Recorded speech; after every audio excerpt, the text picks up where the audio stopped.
Then we are learning tonight the Farbrengen or Sicha.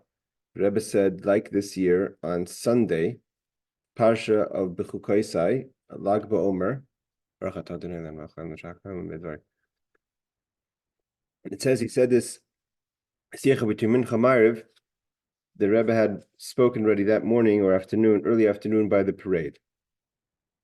I mean, they used to have a public Lag Beomer parade, and especially if it fell out on Sunday. The Rebbe says like this: Kvoiktus ad mishlitenos and kankan mashka lim argania parade. The Rebbe gave a bottle of mashka for those who organized the parade. To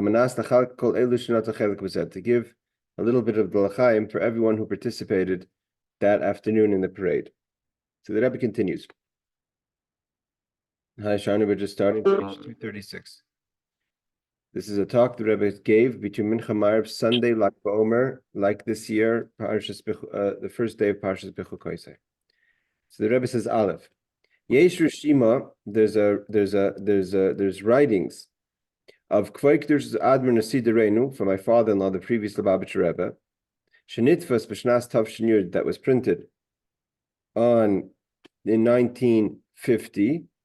So that was 20 years before. This is 1970. Shehisvadis Chasidim Lag Beomer, that when they would make a Farbrengen on Lag Beomer by Chasidim, a Hasidic gathering, the tradition was that it was done between the Mincha and Ma'ariv on the eve following Lag Beomer. Mitzat Kam Yanim for different reasons. The Rebbe doesn't point out the reasons. The Sipur in the previous Lubavitcher Rebbe tells in his notes of Tafshin 19 that was printed in 1950. The notes are actually from 1941. The Sipur in the previous Rebbe says Reb Hillel Miparich. Reb Hillel Miparich was a famous Chassid. He heard the Alter Rebbe's voice. He never saw him. He was a Chassid of the Mittel Rebbe, and then he became a Chassid of the Alter Rebbe of the Tzemach Tzedek. He was a known chassid and a mashpia and a person who gave guidance and insight to a lot of the younger chassidim would go. I believe my great-grandfather also sat by Reb Hillel of Parich. And Herech Levar Eich Efshar L'Arech Yitzvadis Mizman Hazeh. And Reb Hillel Parich explained how is it possible to make a Farbrengen that is at this time. Why? Meaning to say, traditionally, halachically, it's not so simple. Mincha Mariv don't mean mincha in the early afternoon. Mincha Mariv means like when in the synagogue they daven mincha towards the end of the day and they wait for 40 minutes, whatever the time is at each place, and then they daven Mariv. So mincha is at the end of the time of the mincha, which means already at that point you shouldn't be sitting down to a meal, so to say, before Mariv halachically, because it's a bit of a challenge. Sit down, hey Reb Shimon. One is not supposed to sit down to a Farbrengen right before Ma'ariv, holding the first paragraph Aleph. So it says that traditionally Chasidim was that they would make a Farbrengen on Lag Beomer between Mincha and Ma'ariv. And the Rebbe writes, Reb Hillel Parich would explain how is it possible to make a Farbrengen at this time, Kivan Shazeh Dain Lifnei Ma'ariv, is before Ma'ariv. As is explained. If I'm not mistaken, the Tzemach Tzedek was not happy that he made a whole statement. It's a whole story about this. I think I read it recently. We also find that the previous Rebbe, meaning the previous Lubavitcher Rebbe, when he lived in Riga, he was one of the places the previous Lubavitcher Rebbe went to after he left Russia. He was in Riga, he was in Poland, and eventually made his way to United States. So when he was in Riga on Lag Beomer, he spoke about this. Because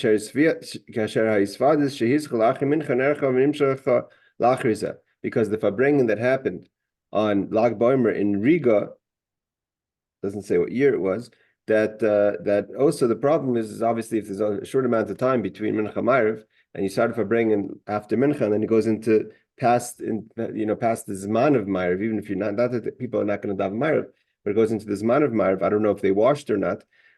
So then he spoke about the idea of it going into the time of Ma'ariv. So the Rebbe is basically making a point that this Farbrengen in 1970 also was between Mincha and Ma'ariv on Lag Beomer, even though again it's with a short amount of time between Mincha and Ma'ariv. The Rebbe says, "V'hiratz maybe." If I'm not correct, if I'm not mistaken, that we have here the Rishimus of the Rebbe. He writes, if I'm not mistaken, he writes about this story, and he says that the Tzemach Tzedek says over here that the Tzemach Tzedek, he says that by Farbrengen Simcha Paritz Geder, that if Reb Hillel Parish said in front of the Tzemach Tzedek that by Farbrengen Simcha breaks all boundaries, and if it breaks all boundaries, then it could even break the boundaries of the restrictions of waiting for Ma'ariv or davening right before Ma'ariv. I literally just saw this week. Okay, so the Rebbe says, "V'hiratze may it be Hashem's will." Well, that's the main thing. Sheisvadis tifol pulasa, that if this Farbrengen should be effective, what it has to affect. And if Farbrengen is not just Chassidim sit down and have a little chaim and they say a Dvar Torah or a story and sing a nigun. A Farbrengen, we know the famous statement that's brought down that what a Chassidish of Farbrengen could accomplish, even the Malach Michol can accomplish. And Malach Michol is the great angel that comes on behalf of the Jewish people. So he can accomplish what a Chassidish Farbrengen can accomplish. If you want to give someone a bracha, if you want to give someone a bracha for Shalem, or if you want to give someone a bracha for whatever, so between Chassidim, that breaks all boundaries. L'chaim, so everyone who needs a bracha should have a bracha. So he says, hey Ariel, so he says like this. This is what's unique about the passing of Reb Shimon Bar Yochai. Means the day of the passing of Reb Shimon Bar Yochai. Reb Shimon Bar Yochai is not the first one who passed away, right? There's others who passed away, and other great tzaddikim. So the fact that happens to the tzaddik when he passes away is in the spiritual realms, or even if it's in the physical way, it has to do with his private life. It means for the tzaddik himself or herself. But everything about Reb Shimon Bar Yochai, the yard site has an effect here in this world. It's his holiday, even though he passed away a long time ago, that we're celebrating every year, already 2,000 so years, we're celebrating the passing of Reb Shimon Bar Yochai because he wanted everyone to be joyous on his passing down here in this world.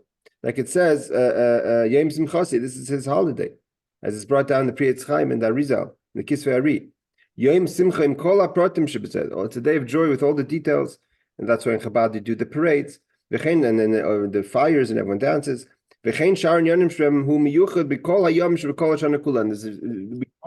by what happened, the celebration of Lag Boimer is unique even versus many other days of joy.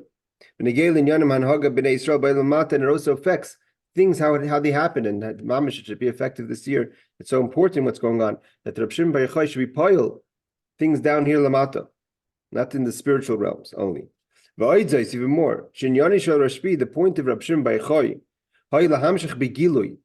he was all about revealing. Begilui means to reveal, not to bring. You bring spiritual concepts down, but it's staying concealed. To bring it in a way of revelation. That he revealed the hidden secrets of Torah, the secrets of the secrets. In Chassidus, we talk about this: the secrets of Torah, and there's the secrets of the secrets. Traditionally, the idea is Kabbalah is the Razin de Torah, is the secrets of Torah, and Chassidus is the secrets of the secrets of Torah. Until Reb Shimon Bar Yochai got rid of the separation, the mechitza, shebein pnimis Torah, the nig v'nigla the Torah. That no more that there's those who study only the hidden parts of Torah, and that's separate. It's a separate study from the study of the revealed parts of Torah. So Reb Shimon Bar Yochai got rid of that separation. And the Rebbe says, it's not like you just take away mechitza like that. There's a reason there's a mechitza. There's a mechitza because there's certain things that are revealed parts of Torah, and there's certain things that are hidden parts of Torah. It's according to Torah that there has to be separation. As we find in the Mishnayos, it says,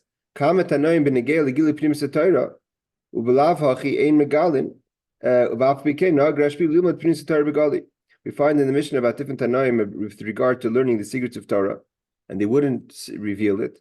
Nevertheless, Rashbi would, and we find, and Chassidus continues more and more to integrate that. The Rebbe always says, "How's halach? What's the hayra? How do we understand this according to Chassidus?" So Rashbi, he didn't subscribe to the separation, even though the separation has a makar in Torah, source in Torah. page 237. He didn't stand there in a public podium and teach the Zohar. He taught it to his students. So, but it's brought down in the Zohar, right over there. That in the generation of the footsteps of Mashiach, meaning our generation, there's going to be from the word parnasa. People are going to draw sustenance from this publication, meaning the Zohar. That was the Torah that he learned then when he taught his students, especially the day of his passing. And because we know that every time is Hayamim Eilu Niskarim V'Nasim, that we redo it, so everything happens from new. The Rebbe says that the Reb Shimon Bar Yochai is teaching now again anew. On the day of his Yortzeit, he's teaching his secrets of Torah, specifically the Zohar, and it's brought down about the Sefer of Zohar. V'yifkin bei min galusa b'rachmi. We're going to be redeemed from the galus with compassion, with the Sefer of the Zohar. Rekarv mamish, may it be speedily in our time. Be'bias Mashiach Tzidkenu, the coming Mashiach, Yavoi v'yigelenu, he should come and redeem us. V'yilichenu, and take us. Kamemiyah, standing straight back, Larsenu, to our holy land. V'yikim hayud, and we should have the prophecy that's been promised to us. Yalikim Yashia Tzion, God is going to redeem Zion. V'yivnei Ari Yehuda, and he's going to rebuild the cities of Judah. V'yeshvu sham, and we're going to settle there. V'yirashua, and we're going to inherit our lands. Zera avada v'yinchalua, v'oivei shema yishkenu ba, that those who are his servants are going to have a nachal, are going to have an inheritance, and those who love his name are going to rest in the land of Eretz Yisrael. That's going to happen after, like it says in the parsha of Bechukaisai, that God is going to stand us up straight and bring us into Kaimamiyas, means standing straight. Kaimamiyas, standing straight. Bikar mamish, hopefully speedily in our time to the coming of to Eretz Yisrael. Then the Rebbe said to sing the Maimer Nigun, and then the Rebbe said a Maimer on the idea of L'havin Inyane Hayilul Rashbi. The Rebbe explained in the Maimer what is the idea, according to Chassidus, the passing of Reb Shimon Bar Yochai. Okay, let's continue. Sif Gimel. This we said before, prior to the Maimer, like I mentioned a few seconds ago, that specifically we find by the Rashbi, this idea of his passing. As we find in Zohar, Parshas Vayechi, Halashon Hayilula Rabba Reb Shimon. The Rashbi says in the Zohar, it quotes that when it says about the Yortzeit of the Rashbi, it calls it the Hayilula, the great day of Reb Shimon. We could also talk about what we spoke about in the Maimer, that it says Reb Shimon Bar Yochai, one of the things he said was that I could lifter, means from the word parter, he could get rid of, that there shouldn't be any judgment in the world. Means what does it mean pater? Lifter means there's two ways you get rid of judgment. One is that you don't pass judgment. The other way is that you argue the case that there should be no judgment, or you just don't, you just override the judgment. So Reb Shimon Bar Yochai says, I need Yochel lifter, I could get rid of. It's called Olam Kulam Midadin, I get rid of all judgments from the world.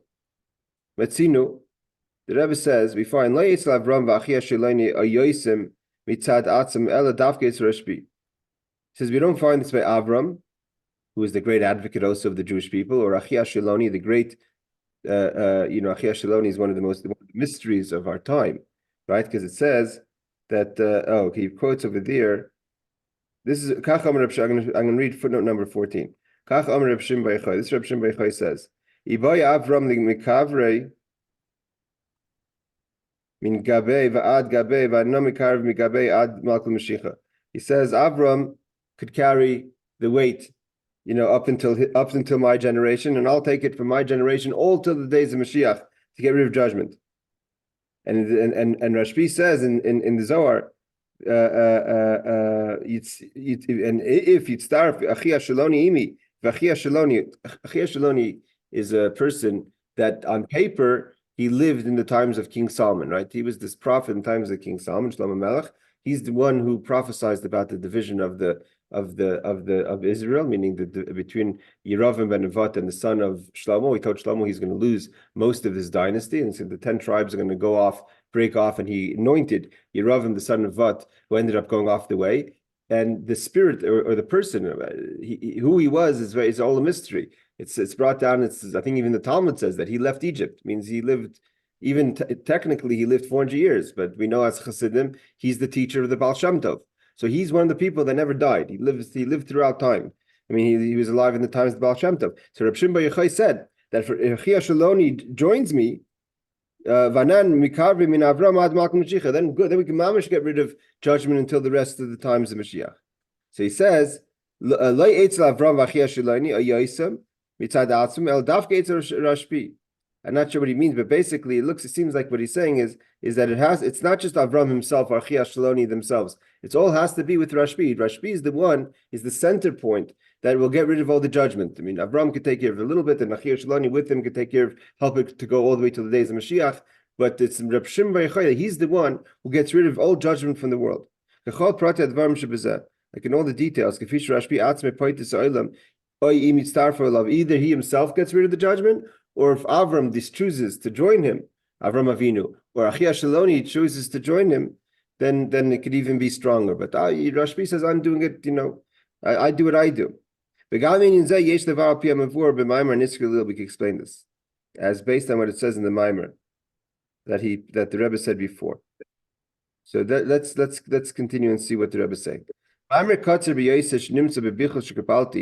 found a small Maimer from a book that I received, Bashkacha Pratis, by Divine, Beomer Elu, just this time, meaning someone sent the Rebbe. The custom was that Chassidim, or non-Chassidim, people that felt that they wanted to give the Rebbe's library publications, if they found a rare book or something that was unique, then they would send it to the Rebbe, so it should be part of the Rebbe's library. So this gentleman that we're going to learn, his name was Yehuda ben Rezel Shmotkin, sent a book to the Rebbe, a sefer that has a short mimer in it.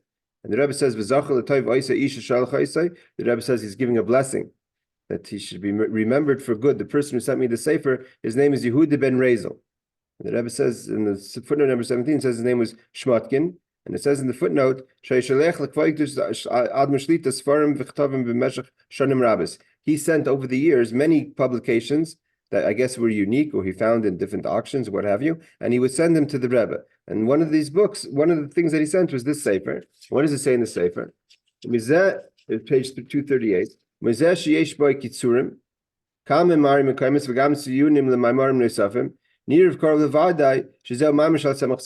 The Rebbe says based on the way that it means that there's no name on it, it's an unauthored sefer.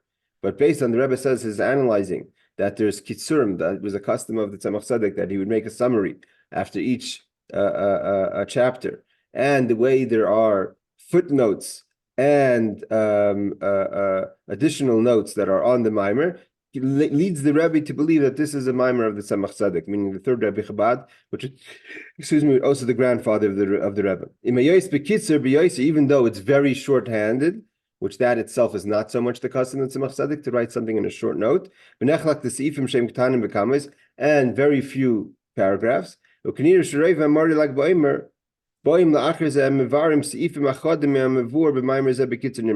Rebbe says, based on what it seems, that what the Tzemach Tzedek said very short in this Maimer, over the years he elaborated to explain each different chapter. He gives an example. Again, we haven't learned the Maimer, so we're going to be a little bit in the dark what the Rebbe is talking about. The Rebbe says, for instance, what it said in the Maimer about the difference between things that come to the person from the part of the soul that's the nefesh, or the part of the soul that's the ruach, the spirit.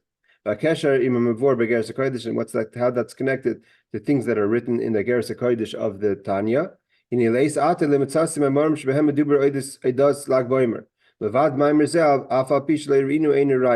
Rebbe says, up until this point, I haven't seen the connection between these ideas and Lag Beomer. The Rebbe says, even though I haven't seen it, it's not a proof that it doesn't exist. But what the Rebbe has seen, this seems to be a unique Maimer. So what's the point? The point is, the idea is like this. This is clearly, the Rebbe says, that he was very thankful that in 1970 he received this publication for the first time, seemingly, from this person, Yehuda Shmatkin, that the Rebbe says, this is from the fundamental Maimarim, that really breaks down what Lag Bomer is. I guess it'd be worthwhile for those who could learn on their own the Maimer from 1970 of Lag Bomer, because it seems like it really breaks down the meaning of Lag Bomer. And other Maimarim that were said after that Maimer, only explain a few points, because it elaborates on a few of the points. But this Maimer, although it's short, it captures the entirety of what is Lag Bomer. It's not all the points bevasachas. The Rebbe says because Lag Bomer is such a great day that we take for granted. What's Lag Bomer? Go to barbecue, which is, of course, that's important. Reb Shimon Bar Yochai is by the barbecue too, and we dance. That's all important, but we maybe sometimes not aware of the greatness of the day of Lag Bomer. Instead, the Rebbe says because of how important in quantity, and in quality. In order to explain all the points of what Lag Bomer is, takes a lot of time. The other ideas that are brought down, for instance, in Tanya or the Torah or in Likutei Torah. Sometimes there could be just a few lines in Tanya or Torah or Likutei Torah.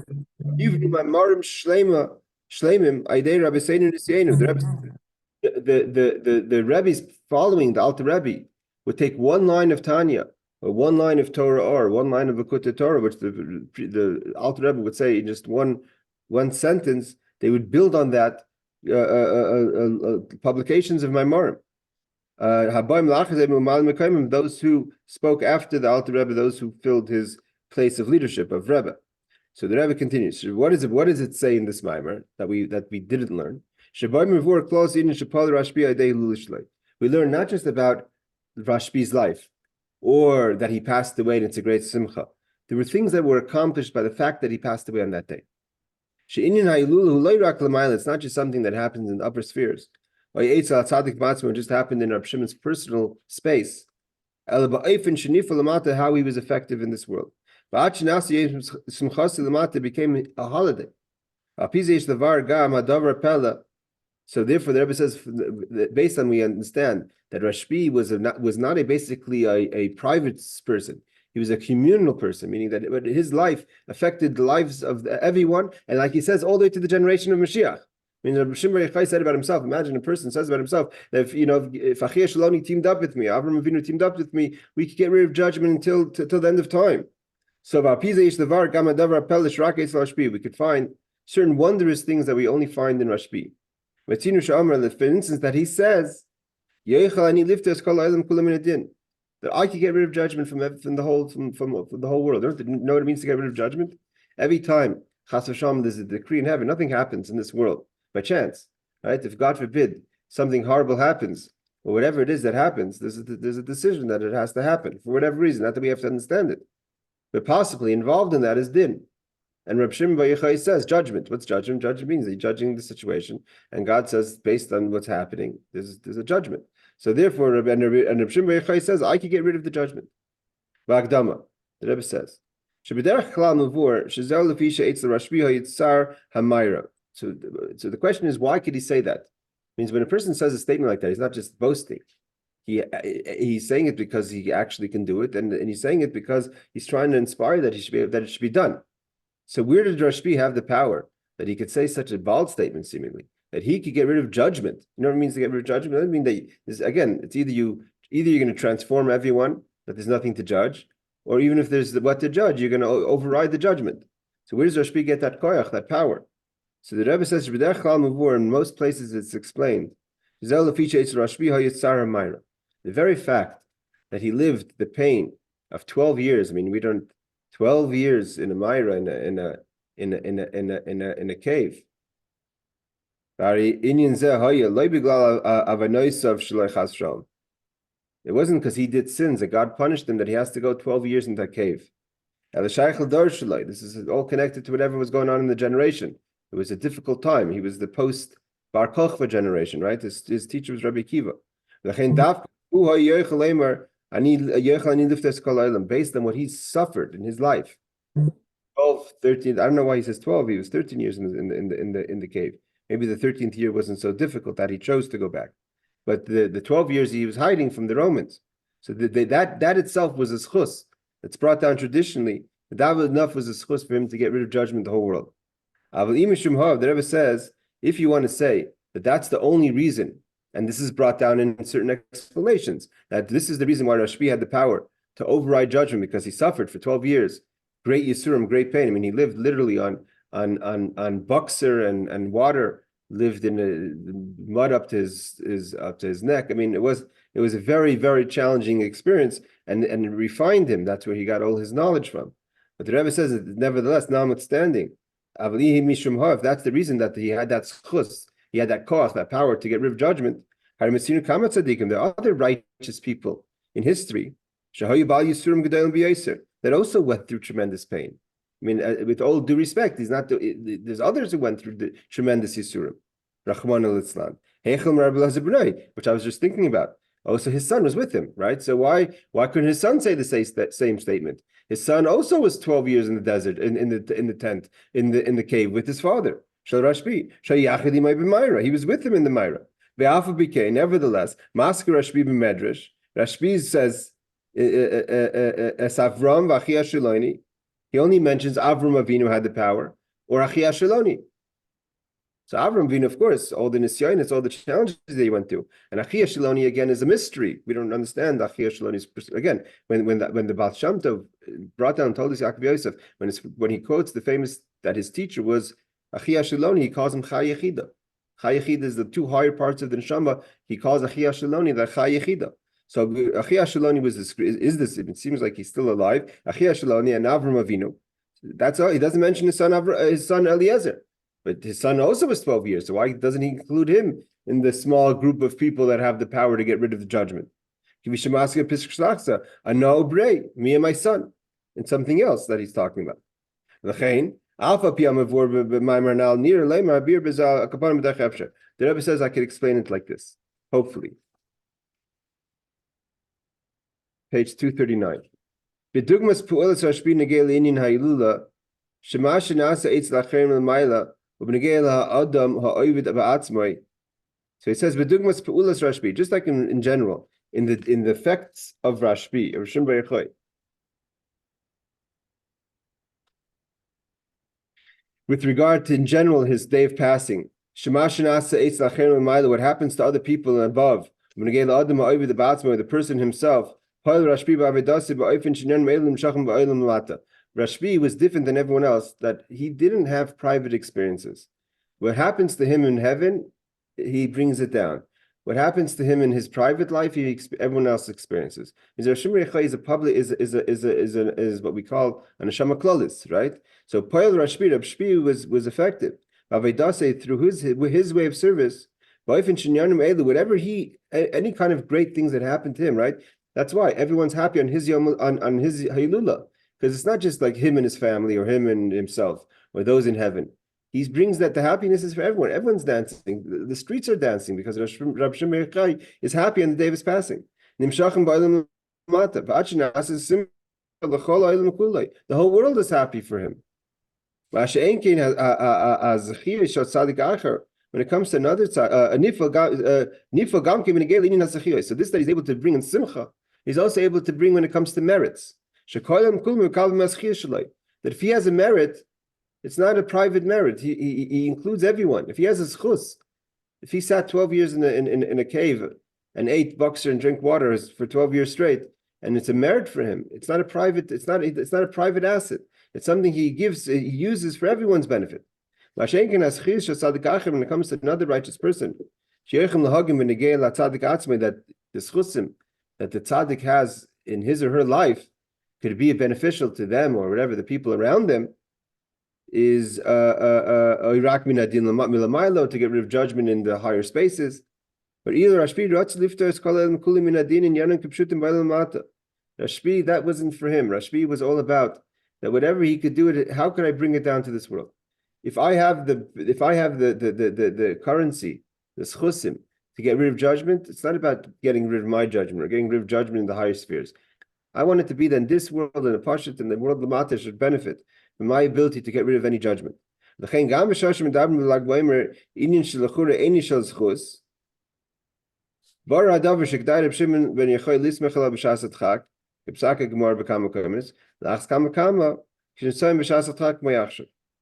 says the Rebbe is leading up to something. So I usually when it comes to a farbrengen that I pick for a Sicha, I'm learning it with you guys b'chavrusa, meaning that I'm learning it for the first time. So we're going to go learn this together. The Rebbe was leading up to obviously something that he wants to say. That Reb Shimon bar Yochai, when the world at that point, evidently in 1970, and surely now that we're learning this farbrengen now in 2024, what's going on in the world, that we're in a moment of judgment. And the Rebbe says that on the day of the Hilula of Reb Shimon bar Yochai, so and we could rely on Reb Shimon bar Yochai. There's a famous statement that when you're in a tough situation, you could rely on Reb Shimon to take you through that situation. So if we're in a situation now, we need Reb Shimon's schusim to get rid of the judgment in the world. The Rebbe says, this is in continuation what I spoke about earlier in the morning outside by the parade. The Rebbe says, whatever the Rebbe spoke about, evidently we're going to find out in a second. The Rebbe says, it wasn't the time or place to speak about it more sharply. But the Rebbe says, I'm not going to say it halfway. So, and what the Rebbe is going to say, we'll learn a little bit what the Rebbe is talking about, something that was disturbing at the time in 1970. This is what I spoke about before. The Rebbe says a person has to know something. There's no one that could hurt, or pogea doesn't mean really hurt, to touch, so to say, a Jew. Meaning to say, this is brought down when Amalek came to attack the Jewish people. So how could Amalek attack the Jewish people? The Jewish people were walking in the cloud. How could Amalek come and attack? So we're talking about the people who left the cloud. There are people who wandered off outside the cloud. They wanted to see what's going on. While they were traveling the desert, they left the cloud. And those people, Amalek came and they killed and molested. So the Rebbe says that there's no one who could affect the Jewish person unless the Jews themselves open up a pritza, make a tear open something, and make a space to allow a negative energy in. Even if it's a small break, but any kind of opening, any kind of vulnerability has to be created from within. Basically, the Rebbe says that vulnerability to the Jewish people starts from within. As long as the Jewish people are cleaving to Hashem our Lord, no one could touch us. Just like no one could touch or harass, God forbid, God. But if you're mamish cleaving to God, you have God's protection. But when you separate yourself from God, when a Jew says that no, that's not God's protection that protects me, but that there's an outside force that could protect, what have you. You start giving recognition to outside forces, and therefore we can't just ignore what the greater world is saying, even if it's what it's saying is against Yiddishkeit and against Torah. We're vulnerable to the world because we feel insecure with our protection from Hashem. Azai Noiche, that itself creates Ma'am Dematzev, Shedaisim Nemer B'Yishaya. This is what the prophet, it creates a situation that the prophet Isaiah says, that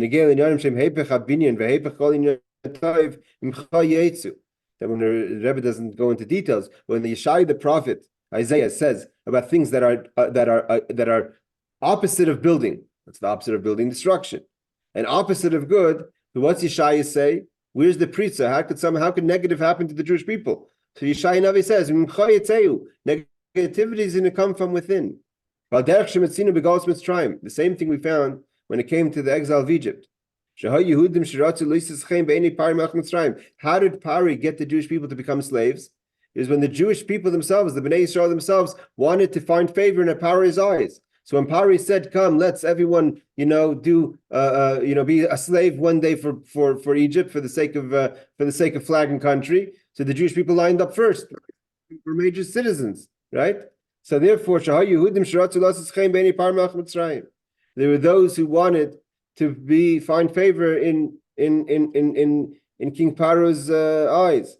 And they willingly participated to start the initial labor. We know that the tribe of Levi never joined.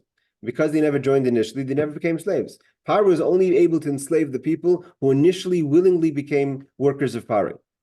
In Yanim Shem Hebech to have a Bnei Israel. And what they did was they shouldn't have joined that. That's just like Levi didn't join. The other 11 tribes, or 12 tribes, you count two of Yosef, should have not participated. Paro says it's a day for Paro, but it's Gesund. It has nothing to do with us. And that started the gullus, the difficulty of the means. The Rebbe saying is that when Avram says, when Avram is told by Hashem, I'm just adding my own ideas, and I'm not sure if the Rebbe 100% means this, but when Avram was told by God that you're going to be 400 years in a nation that's not yours and it's going to be difficult and all that, so part of the difficulties was self-made because you allowed yourself, you made yourself vulnerable. The Rebbe's point is that when you break a pritza, when you make an opening, then the guy has then the nations of the world have an opportunity to try to take advantage. So that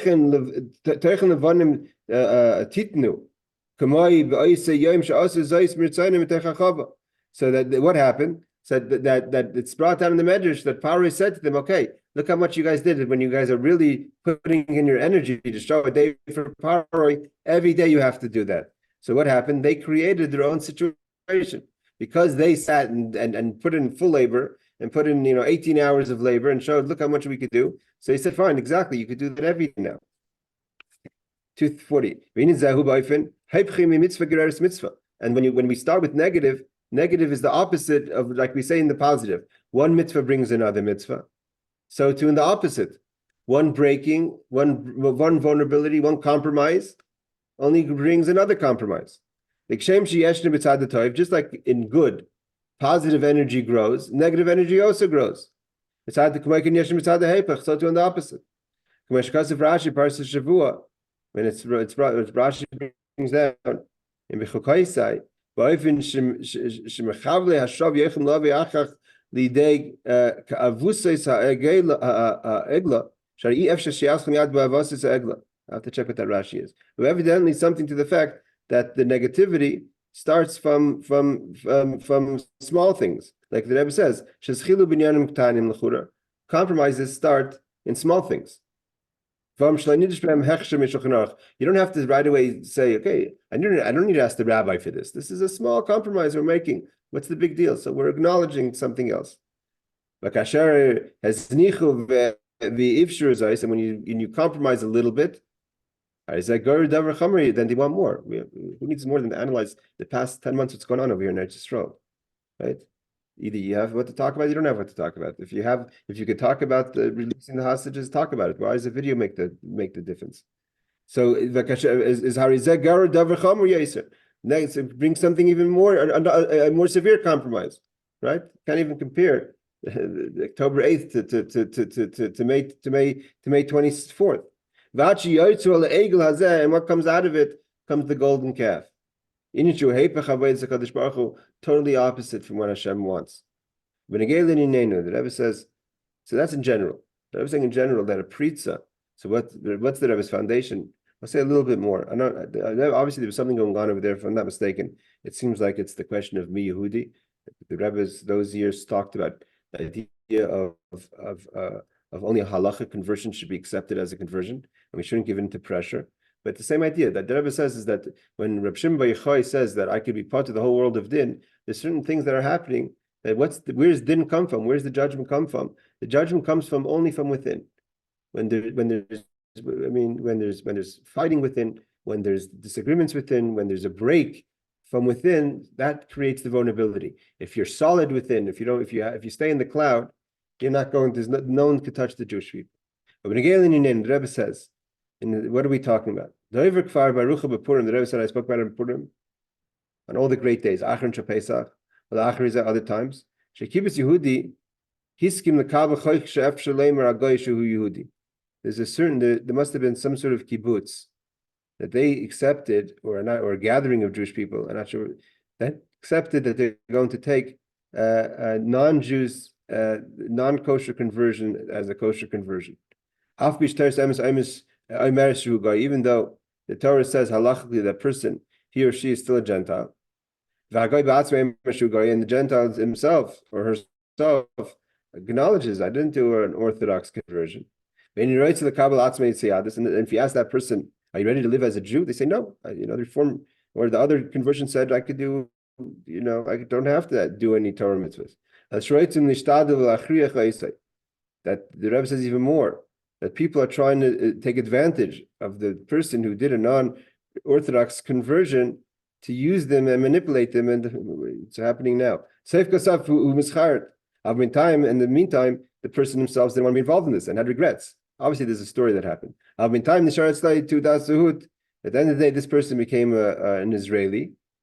And on his identity card, it says he's a Jew. That's it. Now he's a Jew. He's accepted in Eretz Yisrael. The Rebbe was very concerned about it, that would cause intermarriage. But he had no intention to be part of the Jewish people. First,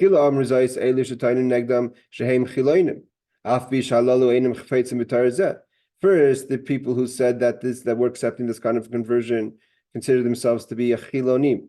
Chiloni is a name that's, for whatever reason, given to people from the word chol, that don't accept Torah mitzvahs, even though they're not happy with that title, the Rebbe says. What happened, the Rebbe says? The Rebbe was most disappointed, not that when the religious Jewish community accepted rulings that were against Torah. So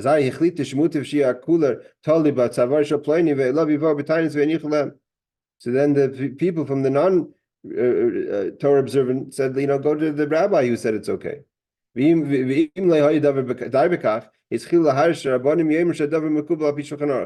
there started to be tremendous pressure that the rabbis should sign off on this according to halacha. That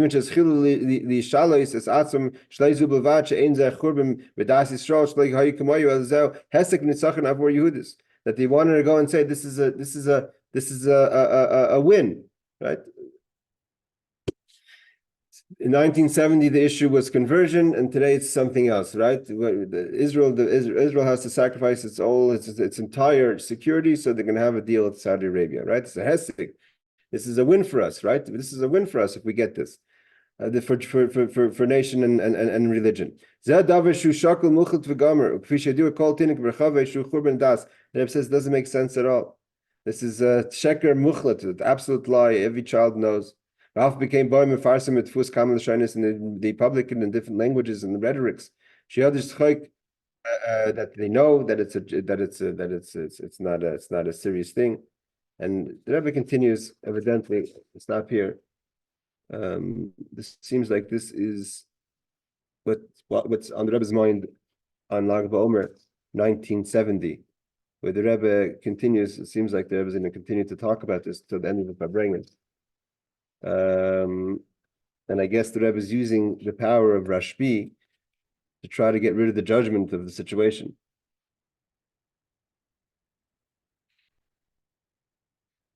It seems like this is really going to continue till the end of the Farbrengen. All right. We can stop here, gentlemen, ladies and gentlemen, and we'd like to wish you guys all a good Shabbos and an enjoyable Lag Beomer. Take care.